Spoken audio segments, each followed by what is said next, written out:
মই কিছুমান ফুল ফৰ্মৰ বিষয়ে ক'বলৈ চেষ্টা কৰিম। আপোনালোকে ভিডিঅ'টো স্কিপ নকৰি ভালদৰে চাব। প্ৰথম হৈছে UPSCৰ ফুল মিনিং কি? ইংৰাজীত ইউনাইটেড পাব্লিক ছাৰ্ভিচ কমিশ্যন আৰু অসমীয়াত সৰ্ব লোকসেৱা আয়োগ। তাৰপিছত APSE, ইয়াৰ full meaning Assam public service commission, অসমীয়াত অসম লোকসেৱা আয়োগ বুলি কোৱা হয়। তাৰপিছত আহিল IPS, ইয়াৰ সম্পূৰ্ণ নাম ইণ্ডিয়ান পুলিচ ছাৰ্ভিচ, অসমীয়াত ভাৰতীয় পুলিচ সেৱা।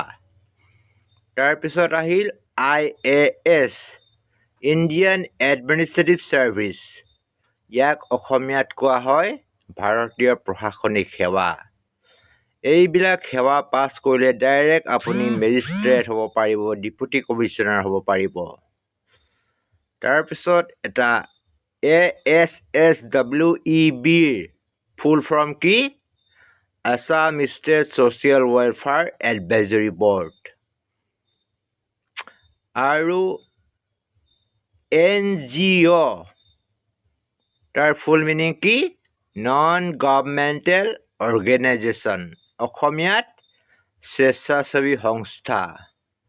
মানে যিবিলাক কাম চৰকাৰে নকৰে বা কৰিব নোৱাৰে, সময় নাই, সেইবিলাক সেই NGO বিলাকে গভৰ্ণমেণ্টৰ অনুদান লৈ সেই অসম ASWEB যিটো ক'লোঁ তাৰ পৰা সিহঁতে তাৰ যোগেদি ভাৰত চৰকাৰলৈ সিহঁতে বিভিন্ন দান অনুদান লৈ আমাৰ কল্যাণৰ কামবিলাক কৰে, ৱেলফেয়াৰ কামবিলাক কৰে।